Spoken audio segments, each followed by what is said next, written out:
amen. The Lord is good. It's good to see everybody here today. It's good to be in the house today. And we're kind of picking up of where we left off in July.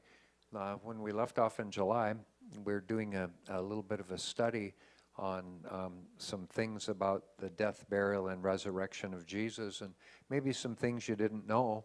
When we left off in July, Jesus had been taken before Pontius Pilate, and Pontius Pilate was looking for a loophole so he wouldn't have to deal with what was about to take place or what they were asking him to do. And so he found out his loophole was, of course, that he found out that Jesus was from Galilee. So when he found out that Jesus was from Galilee, now he's got a loophole because he can send him to the ruler of Galilee, who was a fellow by the name of Antipas. And so Luke chapter 23, verse 8 says this. It says, "And when Herod saw Jesus, he was exceedingly glad, for he was desirous to see him of a long season, because he had heard many things of him, and he hoped to have seen some miracle done by him." And so there's a few key words to this verse we want to look at, but before we do that, when we mention the name Herod, sometimes we don't. There's different Herods in the Bible, and so sometimes when we hear the name Herod, we just think of Herod, But there's actually at least 4 different Herods that are talked about in the Bible. First of all, there was a fellow by the name of Herod the Great. Herod the Great. And Herod the Great, of course, was the Herod, the father, that was actually alive at the time when Jesus was born. And he was the Herod that greatly desired to meet Jesus so he could kill him. All right, and he's the one that persecuted him and of course killed all the babies and so on and so forth. And Herod the Great actually, he was a builder. He was a great builder. He built in the city of Jerusalem, he built a tower there that was called the Tower of Antonia. All right, and Herod the Great had some famous friends. He actually named the Tower of Antonio after one of his close friends, Mark Antony. And Mark Antony from the Mark Antony and Cleopatra time frame. So they were contemporaries of each other. They were friends with each other. And then, of course, the Temple of Antonio was actually the fortress where the Roman soldiers and the temple police shared when they came to arrest Jesus. Now, that was built by Herod the Great. Now, one of the things about Herod the Great, we've talked a little bit about this, but I'll just bring you up to snuff if you don't know this. But Herod the Great was a paranoid ruler. He was paranoid. He was always worried that someone was going to take his throne. So, and oftentimes it was members of his own family. So Herod the Great, he actually killed at least one wife that he truly loved because he was afraid she was conspiring to take his throne. And then he had several children also that he killed his own sons and his own children because he was constantly paranoid that they were going to take his throne from him. But of those children, there were at least 3 that lived. And their names were Herod too. And the first one was Herod Archelaus, and he actually ruled one part of Israel. And then, of course, there was Herod Philip, who ruled the northern parts of Israel. And then last, and the one we're going to talk about this morning a little bit more, but there was Antipas, and that's the Herod that Jesus was brought before. And Herod Antipas ruled Galilee and Persia and an area west of the Jordan River. And so, the word saw here, when it said that Herod saw Jesus, actually means this. It means to behold or to desire to meet Jesus. Now, why do you suppose that was? Well, he had heard stories about Jesus, all his extreme excitement, or we might say about something or someone. So He is long season. And the word desirous simply means to will or to wish. It actually, though, does make it, in the Greek, it indicates that it was a very, very strong wish or a very, very strong desire to meet Jesus and to see Jesus. He desired of this face-to-face meeting all his life because of the things that he had heard. All right. And of course, the word long season here simply means for many years and for many seasons. All right. Now, there were 5 stories about Jesus that Herod Antipas had heard most likely his whole life. The first one was, of course, about Jesus' supernatural birth. And of course, he would have heard that from his father, Herod the Great, who would have been a king, or who would have been the king at the time of Jesus' birth. All right.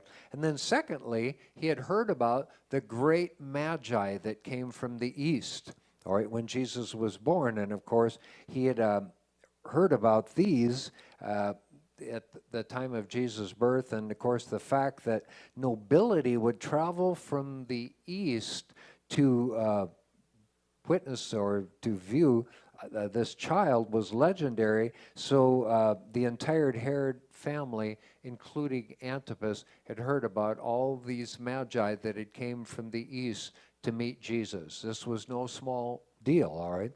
Then number 3, Herod the Great's attempt to kill Jesus, all right? So Herod had heard about his father's murderous attempt, during which, remember, he killed all the babies in Bethlehem, and of course Jesus managed to escape, and which was also legendary because very, very few people ever escaped from Herod the Great. When he was after somebody, they didn't get away, all right?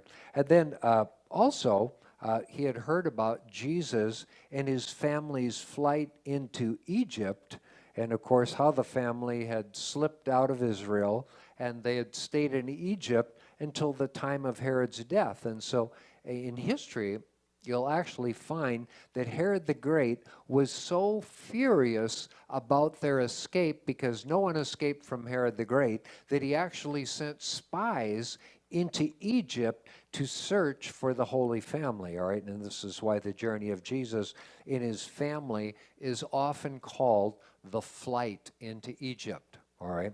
Because the entire time Joseph, Mary, and Jesus were there, they kept moving from place to place. They didn't just stay in one place within the nation, because Herod doggedly pursued Jesus, all right, in order to kill him. And the fact that they escaped his father's wrath was also quite amazing to Antipas. That was actually miraculous in itself, all right? And then lastly, Jesus' miracles and healing ministry. And of course, Jesus at that time was a living legend in his own lifetime. Remember, the Bible said, John said, you know, if all the books, if there were every miracle that Jesus ever did were documented, there wouldn't have been enough books to write them all down. He did so many different things, and we only know a very, very small portion of what he did. As a matter of fact, the gospel only gives us about 27 days of his life, so imagine whatever all the other things he did. And so, of course, Antipas's jurisdiction was Galilee, and that was where most of Jesus's miracles would have taken place, around in Galilee, around Capernaum, all right? And so every member of the Herod family had heard about Jesus, all right, but no Herod had ever met Jesus except now Herod Antipas is about to meet this living legend. And so although Herod the Great had painstakingly sought to meet Jesus so he could kill him, Antipas was going to be the first Herod to ever get the privilege to look into the face of Jesus, all right? And so that's why when Jesus stood in front of him, the Bible said he was exceedingly glad. He was jumping up and down, you know. And so in light of all that Herod had heard, and of course, he hoped to have seen some miracle that was done by Jesus. It tells us that in Luke chapter 23, verse 8. Now, the word hoped here actually describes this. It describes a very strong hope or a very earnest expectation. All right. And so Herod had intense expectation that he was going to see Jesus perform some type of miracle in front of his very eyes. All right. And of course, the word miracle is the Greek word semeion, and it simply means this. It just means a sign, all right, or a mark, or some type of token that verificates or authenticates an alleged report. All right. So Jesus was reported to have done miracles. He was reported of these things, but Herod was there believing that Jesus was going to do a sign so that he would authenticate to Herod that he was just who he said he was, all right? But Herod had heard, of course, many accounts, but he wanted to personally see something miraculous to authenticate the reports that he had heard. So Luke chapter 23 now, verse 9, it tells us that Herod questioned with him in many words, but he answered him nothing. All right, so Jesus he refused, I should say, to perform on demand.